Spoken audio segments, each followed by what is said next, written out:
दोस्तों आज हम पढ़ने जा रहे हैं फार्माकोलॉजी के बारे में। उसके जो फार्माकोलॉजी में कुछ इंपॉर्टेंट टर्म्स हैं, साथ ही साथ एडीएमई के बारे में पढ़ेंगे। दोस्तों फार्माकोलॉजी जो है वो डील करती है फार्माकोकाइनेटिक्स के साथ और डायनेमिक के साथ। काइनेटिक्स क्या होते हैं?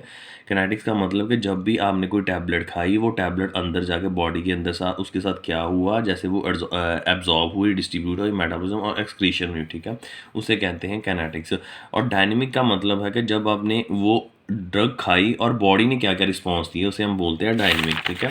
सो ये सारा फार्माकोलॉजी जो है इन दोनों के बारे में डील करती है, काइनेटिक्स, एडीएमई और जो डायनेमिक्स। डायनेमिक्स में आता है कि बॉडी के साथ क्या क्या, बॉडी ने अपने क्या क्या रिस्पॉन्स दी है, ठीक है ना, उसे फार्मोडायनेमिक बोलते हैं। तो दोस्तों पहले हम बात करेंगे एब्जॉर्प्शन के बारे में। दोस्तों एब्जॉर्प्शन किस में आता है? फार्माकोकाइनेटिक्स में आता है। मैंने आपको बताया था कि फार्माकोकाइनेटिक्स मतलब कि जब भी हमने कोई मेडिसिन खाई तो उसके साथ क्या हुआ, ठीक है। पहले तो वो एब्जॉर्ब होगी, ठीक है। एब्जॉर्ब का मतलब है जैसे हमने कोई भी मेडिसिन खाई तो वो ड्रग जो मेडिसिन खाई, खाने के बाद क्या हुआ, वो स्टमक में जाए, कुछ वहाँ पर टूट गई, डिग्रेड होगी और साथ साथ कुछ इंटेस्टाइन में भी अब्जॉर्ब होगी, ठीक है ना।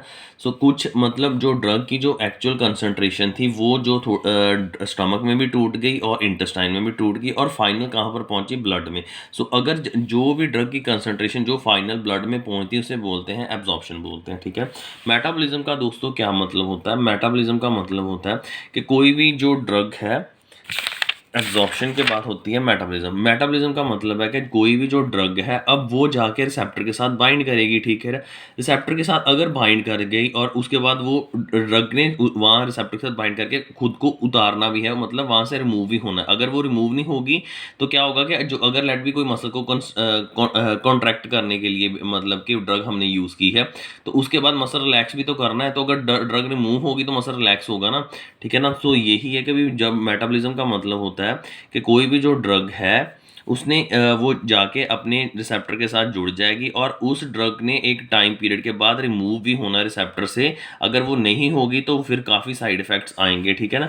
तो उसको रिमूव करने के लिए हम क्या करते हैं कि ड्रग की शेप साइज चेंज कर देते हैं by different chemical reactions like nitration, sulphonations और ठीक है। सो ये जितने भी रिएक्शंस हम ये क्यों यूज़ किए जाते हैं? ताकि ड्रग की शेप को चेंज किया जा सके, क्योंकि ड्रग जो जो होती है वो रिसेप्टर के साथ पूरी जाके बाइंड कर जाती है, क्योंकि ड्रग की शेप होती है और रिसेप्टर की शेप शेप जो है हर रिसेप्टर की हर रिसेप्टर की जो शेप होगी उसके ड्रग के साथ ही मिलती होगी। सो ड्रग जाके अपने रिसेप्टर के साथ मिल जाती है और वहाँ जुड़ जाती है और उसके बाद अपना फार्माकोलॉजिकल एक्शन दिखा के चली जाती है, ठीक है। सो अगर तो नहीं जाएगी तो फिर प्रॉब्लम आ जाएगी, ठीक है।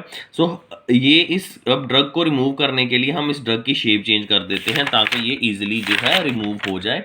इजीली रिमूव हो जाएगी तो फिर उसके बाद क्या है, यहाँ जब शेप चेंज हो जाएगी, शेप चेंज होने के साथ क्या है, क्योंकि डिपेंड करता है कि ड्रग कौन सी है। अगर तो वो ड्रग क्या कहते हैं हाइड्रोफिलिक नहीं है, ठीक है ना, वाटर लविंग नहीं है, फिर तो वो मतलब काफ़ी टाइम तक वो लिपिड्स मेम्ब्रेन के साथ अटैच रहेगी, ठीक है ना।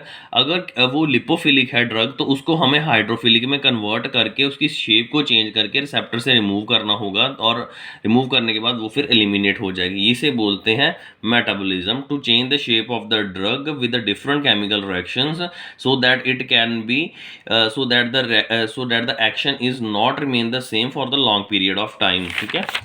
तो उसके बाद आ जाता है। सो दोस्तों ये कुछ मैंने बताए हुए हैं रूट है कि अगर आप ड्रग एडमिनिस्ट्रेशन है आप ओरल रूट से भी दे सकते हैं, बक्कल भी दे सकते, ओरल जो माउथ आ जाता है, सबलिंगुअल जो टंग के नीचे आ जाता है, ठीक है ना, डेंटल कौन जो दांतों में फील करते हैं, ठीक है ना, रेक्टल पार्ट में हम करते हैं, ठीक है। पेरेंटल जितने भी इंजेक्शन है चाहे वो आई वेन में लगा रहे हैं, मसल्स में लगा रहे हैं, किसी स्किन में लगा रहे हैं, ठीक है। क्यूटेनियस जो स्किन का सब लेयर होती है, ठीक है। टॉपिकल जहाँ स्किन के ऊपर या फिर cavities nose cavities, eyes cavities, ठीक है ना, number of eyes nose cavities हैं, ठीक है ना। चाहे अगर हम स्पोस्टोरीज भी यूज़ करते हैं तो वो भी क्या क्या मतलब वो स्पोस्टोरीज फीमेल में यूज़ करते हैं, वेजाइनल में एंटर, वो भी एक कैविटीज़ है, ठीक है। सो ओरल की बात की जाए तो ओरल में क्या कहते हैं, ओरल में आ जाते हैं पाउडर डोजेस फॉर्म आ जाते हैं, ठीक है। सो पाउडर जो है ओरल टैबलेट कैप्सूल ये हम माउथ के राही सारे जो हैं यूज़ किया जाते हैं, ठीक है ना। अगर पाउडर की ये कम्पैक्ट पाउडर सर्जिकल पाउडर आ जाते हैं, ठीक है ना। सो उसके बाद क्या उसके बाद आ जाते हैं टैबलेट्स आ जाते हैं। टैबलेट जो सॉलिड डोजेज फॉर्म में टैबलेट्स आते थे, कैप्सूल आ जाते हैं, हमने ठीक है पहले पढ़ा होगा। मोनोफेजिक्स में आ जाते हैं जैसे सिरप्स आ जाते हैं। बाईफेजिक जैसे इमल्शन और सस्पेंशन आते हैं तो आगे जो लिक्विड डोजेज फॉर्म है वो मोनोफेजिक की होती है जिसमें सोल्यूशन आते हैं, और बाईफेजिक में इमल्शन और सस्पेंशन आता है। इमल्शन जो इमिसिबल लिक्विड और सस्पेंशन जो इनसॉल्युबल ड्रग्स होती हैं उनके लिए है, ठीक है। सो बायो अवेलेबिलिटी भी दोस्तों एक टॉपिक आपको मैंने बताना था। बायो अवेलेबिलिटी क्या है कि भाई जो ड्रग कितनी अमाउंट ऑफ जो ड्रग हमारी ब्लड में गई है उसे बोलते हैं हम बायो अवेलेबिलिटी, ठीक है। लेट भी हमने 500 mg ड्रग खाई और क्या कहते हैं कुछ अमाउंट ऑफ ड्रग जो लीवर में डिसइंटीग्रेट कर गई, और फाइनली कितनी पहुंची हमारे रिसेप्टर के साथ हमारे रिसेप्टर के साथ वो अगर कुछ जो डिसइंटीग्रेट हुई लीवर के साथ वो 100 mg होगी, कितनी बची, बाकी 400 बची, और जो 400 का ही एक्शन आएगा, ठीक है ना। सो इसे बोलते हैं हम कि भी हमारी 400 जो थी उसकी बायो अवेलेबिलिटी थी ड्रग की, ठीक है। फर्स्ट पास मेटाबॉलिज्म का मैं बता देता हूँ। फर्स्ट पास मेटाबॉलिज्म का मतलब है कि अगर ड्रग सीधी जाके लीवर में जाके मेटाबॉलिज्म कर जाए तो उसे बोलते हैं फर्स्ट पार्ट मेटाबॉलिज्म। सीधा मेटाबॉलिज्म के लिए वो कहाँ गुजरी, लीवर में, उसे बोलते हैं फर्स्ट पार्ट मेटाबॉलिज्म। दोस्तों एब्जॉर्प्शन का मैं मतलब बता रहा था आपको। एब्जॉर्प्शन सिंपल ही था कि जब स्टमक जो जितनी भी टैबलेट की डिसइंटीग्रेशन होती है टूटती है, वो माउथ में भी स्लाइवा के साथ भी थोड़ी बहुत ही टूट जाती है, साथ ही साथ वो स्टमक में भी टूट जाती है क्योंकि एचसीएल होता है वहाँ पर। इंटेस्टाइन में भी वो बेसिक डिपेंड करता है कि ड्रग कौन सी नेचर की है। अगर तो वो एसिडिक नेचर है तो वो तो स्टमक में जाके टूट जाएगा, अगर बेसिक नेचर की फिर इंटेस्टाइन में, ठीक है। फिर उसके बाद सीधा जाके वो ब्लड में जाके जल जाएगी, ठीक है ना, जितनी भी ड्रग डिसइंटीग्रेट का ब्लड के बाद। उसके बाद डिस्ट्रीब्यूशन। दोस्तों डिस्ट्रीब्यूशन का मतलब क्या होता है, यहाँ हम बात करेंगे डिस्ट्रीब्यूशन की भी बात आगे आएगी। डिस्ट्रीब्यूशन का मतलब होता है कि भी जितनी भी जो ड्रग है वो अपर रिसेप्टर्स में चली जाएगी।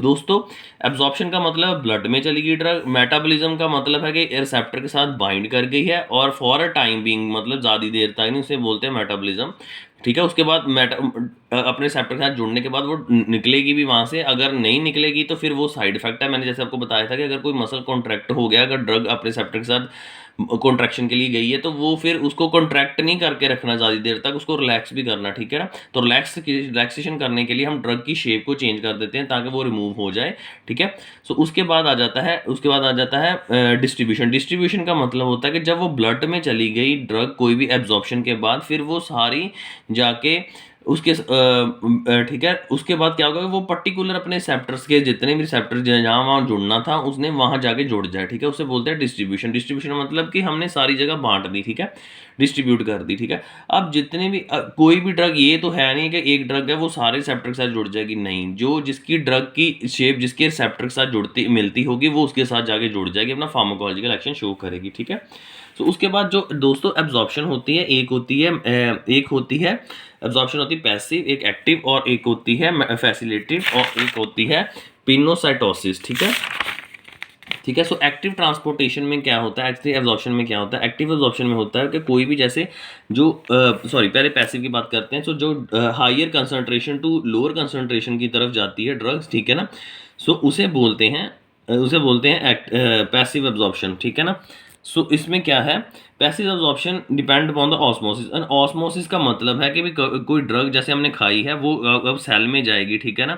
सो सेल में जाने के लिए पहले उसको सेल मेम्ब्रेन को क्रॉस करना होगा फिर, ठीक है। सो सेल मेम्ब्रेन के बाहर ड्रग की कंसंट्रेशन कितनी ज़्यादा, सेल मेम्ब्रेन के अंदर कितनी है, कम है। सो जो हाई कंसंट्रेशन टू लोअर जाएगी उसे बोलते हैं हम पैसिव एब्जॉर्प्शन बोलते हैं। एक्टिव का एब्जॉर्प्शन का, जैसे हम आयरन की अब टैबलेट की बात कर लें, आयरन की सिरप कर लें, तो ब्लड में तो ऑलरेडी आयरन है, तो वो अब इसको क्या कहते हैं, अब वर्क करना होगा, एनर्जी लगानी होगी किसको, जो मतलब कि अब मूवमेंट तो ऐसे नहीं होगी, हायर टू लोअर कंसंट्रेशन नहीं होगी, अब थोड़ी एनर्जी लगेगी, और जो एनर्जी जिसमें चाहिए होगी उसे एक्टिव ट्रांसपोर्टेशन कहते हैं, ठीक है। हर बार नहीं ऐसा होता कि भी मतलब हमारी बॉडी में कुछ ना कुछ कमी हो। कभी अब हम कभी आयरन की अगर टैबलेट यूज़ करते हैं तो ऑलरेडी ब्लड में आयरन होता ही है, ठीक है ना। तो उसके अगेंस्ट क्या है कि फिर हम हायर टू लोअर नहीं, उसके हम lower to higher higher concentration जाएगी, ठीक है ना।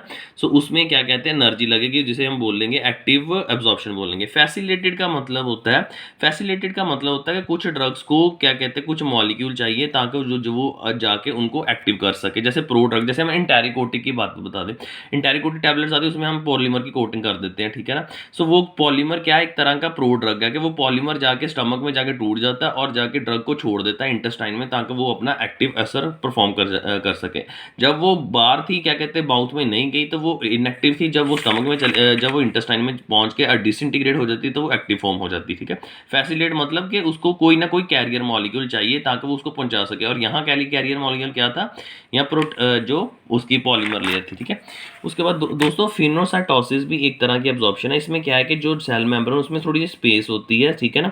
ये ब्लड कहाँ है, ये ब्लड है सेल सेल सेल ये मैंने इधर सेल की स्ट्रक्चर बता दी हुई है कि इधर सेल है और ड्रग जो सेल के बाहर है, और ये सेल मेम्ब्रेन जो थोड़ी स्पेस बची होती है in between the cell membrane, that is known as the फिनोसाइटोसिस।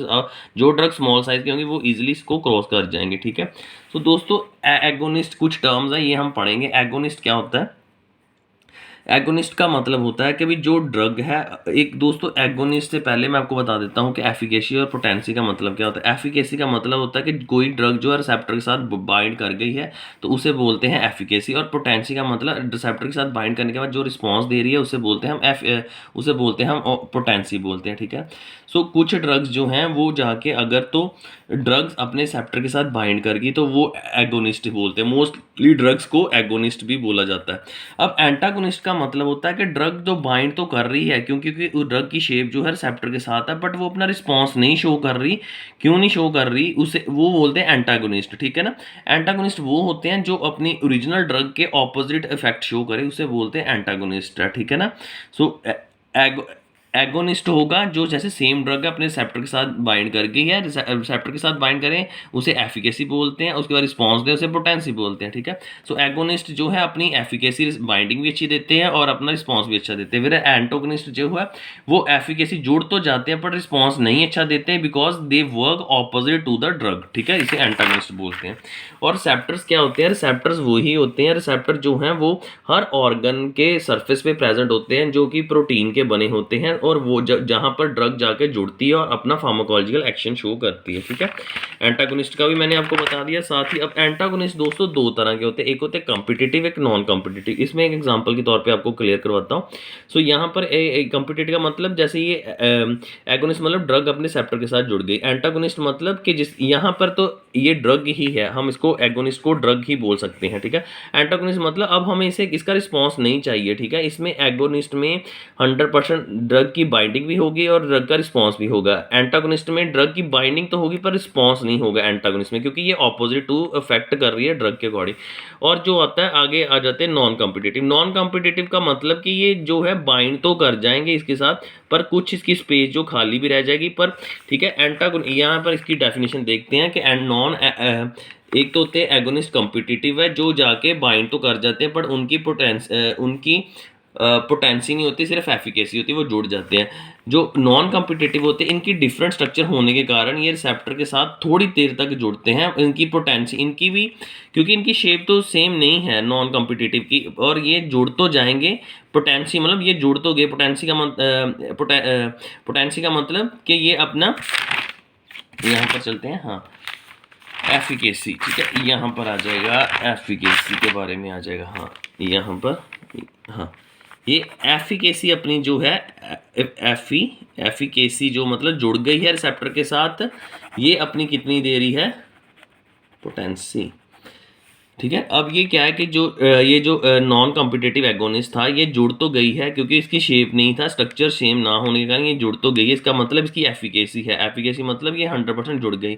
और पोटेंसी का मतलब कि अब ये रिस्पॉन्स नहीं देगी। क्यों नहीं रिस्पॉन्स देगी, बिकॉज इसका कोई रिस्पॉन्स सिर्फ वही देंगे जो एगोनिस्ट होंगे, एंटागोनिस्ट उसके ऑपोजिट रिस्पॉन्स देंगे एगोनिस्ट के।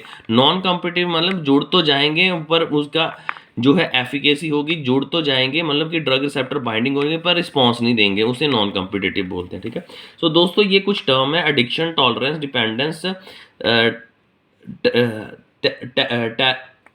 टैरिफिलैक्सिस और क्या कहते हैं, हाँ टैरिफिलैक्सिस और से आइटोसिनर्जी बोलते हैं इसको, इसका यहाँ मैंने लिखा था that is known as the idiocracy. Idiocracy, यहाँ आइडोक्रेसी, CRACY, ठीक है। सो ये टर्म्स है addiction, tolerance, dependence, tachyphylaxis, idiocracy और एलर्जी, ठीक है।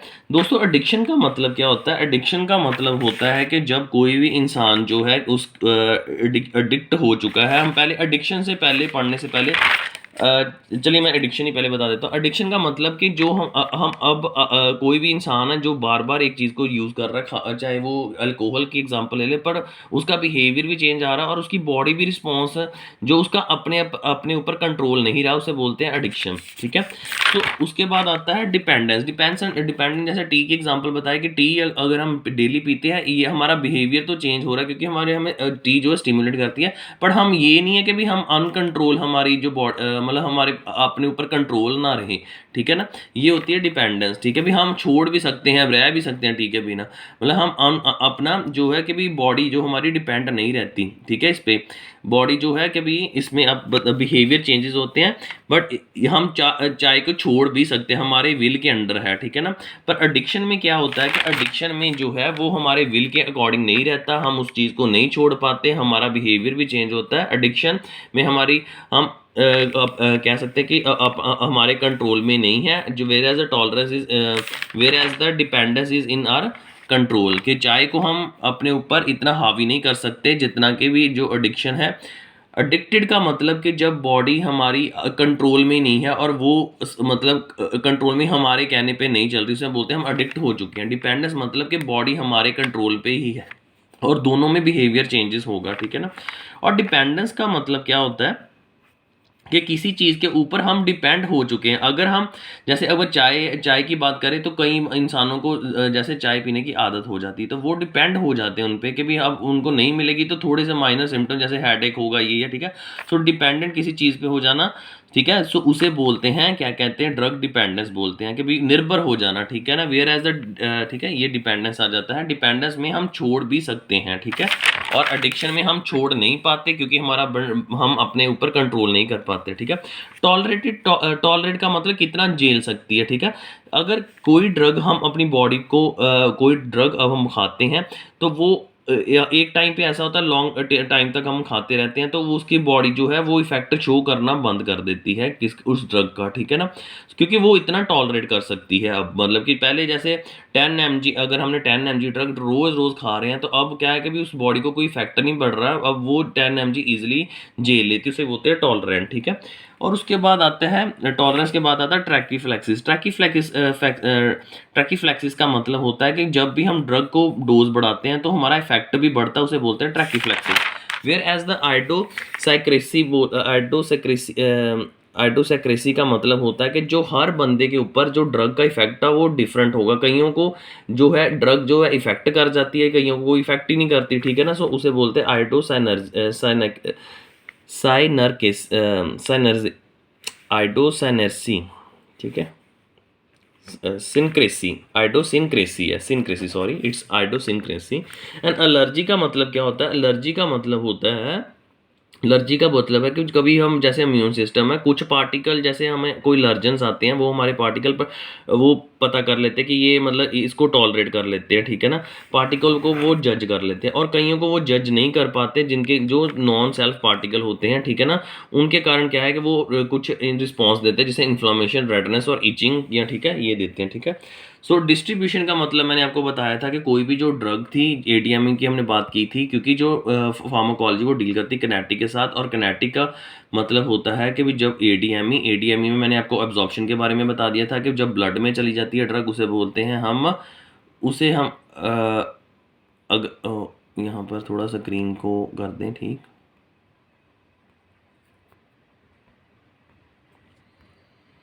स्क्रीन की थोड़ी सी प्रॉब्लम आ चुकी है दोस्तों, ठीक है, सो स्क्रीन की थोड़ी प्रॉब्लम थी। सो एब्जॉर्प्शन जो हमने पढ़ा था फार्माकोलॉजी, फार्माकोलॉजी के लिए बेसिकली डील करती है किनेटिक के साथ। किनेटिक का मतलब होता है एडीएमई। एब्जॉर्प्शन मतलब ड्रग एब्जॉर्ब हो गई है, एब्जॉर्ब मतलब ब्लड में चली गई है। मेटाबॉलिज्म मतलब ड्रग अब जाके अपने रिसेप्टर के साथ बाइंड कर गई और कुछ टाइम बाद उसको रिमूव भी होना पड़ेगा। अगर रिमूव नहीं होगी तो साइड इफेक्ट आएगा। साइड इफेक्ट उसके लिए हम उसको ड्रग की शेप चेंज कर देते हैं, ठीक है ना। सो उसे बोलते हैं मेटाबॉलिज्म। डिस्ट्रीब्यूशन का मतलब होता है कि कोई भी ड्रग जो है वो प्रॉपर जाके डिस्ट्रीब्यूटर पर्टिकुलर रिसेप्टर के साथ जुड़ गई है, ठीक है, उसे हम, ठीक है। सो एब्जॉर्प्शन में यही है कि जो ड्रग है, जो प्लाज्मा, जो ड्रग जो ब्लड के अंदर प्लाज्मा प्रोटीन है, ठीक है, इसके साथ ड्रग आके जुड़ गई है और जो ड्रग है वो उसके साथ जो एक्स्ट्रा सेलुलर फ्लूइड है जो सेल मेम्ब्रेन के बाहर है वहाँ से साथ प्रोटीन और ड्रग जुड़ी होती है। और ड्रग जो है ये छोटे जो जो साइड्स होते हैं सेल मेम्ब्रेन की जो इन स्पेस होती है उससे रिमूव हो जाती है और जाके ब्लड में चली जाती है, ठीक है। सो उसके बाद प्लाज्मा प्रोटीन भी मैं आपको बता देता हूँ। प्लाज्मा प्रोटीन का मतलब है कि जो ड्रग के अंदर जो ब्लड के अंदर प्लाज्मा होता है उसके साथ जो ड्रग जुड़ती है। जो प्लाज्मा बेसिकली 4 टाइप के हैं, एल्बुमिन, ग्लाइकोप्रोटीन, लिपोप्रोटीन और उसके बाद ग्लोबुलिन आते हैं, ठीक है ना। सो एल्बुमिन की जो डिफरेंट साइट है ग्लाइकोप्रोटीन के साथ, ये सारी डिफरेंट साइट के साथ कौन कौन सी ड्रग जुड़ती है ये आप पढ़ लेना, ठीक है, यहाँ मैंने डिस्क्राइब नहीं किया। उसके बाद हम बात करेंगे मेटाबॉलिज्म का। मैंने बता दिया था कि अभी जो ड्रग है वो प्रॉपर जो है अपने रिसेप्टर के साथ बाइंड करती है, ठीक है, और उसके बाद उसको रिमूव भी होता है। और उसके बाद डिफरेंट जो ये सारे केमिकल रिएक्शंस हैं जो हम ड्रग की शेप को चेंज करते हैं ताकि वो रिमूव हो सके, क्योंकि अगर ड्रग एक जगह स्टिक कर गई तो वो अगर किसी मसल को कॉन्ट्रैक्ट कर दे वो कॉन्ट्रैक्ट ही कर देगी, रिलैक्स भी करना होगा, ठीक है। एलिमिनेशन का मतलब होता है कि अभी जब भी कोई ड्रग जो है अब रिमूव ही तो होगी, और remove either from the liver होगी in the form of pipe drug, ठीक है, स्किन के थ्रू अगर हो रही in the form of drugs, अगर ड्रग निकलेगी तो स्वेट के थ्रू निकल जाएगी, लंग से निकलेगी तो कार्बन डाइऑक्साइड के थ्रू निकल जाएगी, ब्रेस्ट से मिल्क के प्रोडक्शन जो ब्रेस्ट फीमेल जो बच्चों को ब्रेस्ट फीडिंग करते हैं तो उनसे जो ड्रग कभी कभार मिल्क से भी आ जाती है, और किडनी के थ्रू, यूरिन के थ्रू भी जो है ड्रग रिमूव होती है, ठीक है ना। ये मैंने बताया कि जो किडनी के सेल्स होते हैं, जो अब नेफ्रॉन पढ़ोगे, ठीक है, मैंने वीडियो बनाई हुई है, सो आप देख लेना, नेफ्रॉन से भी जो ड्रग निकल जाती है कार्बन डाइऑक्साइड, ठीक है। So this was all about the introduction of pharmacology. So you have to watch this video, and if you have any doubt regarding any of the problem you can comment to me on my comment section box, and please like, subscribe and share the video. Thank you for watching this video. Very much.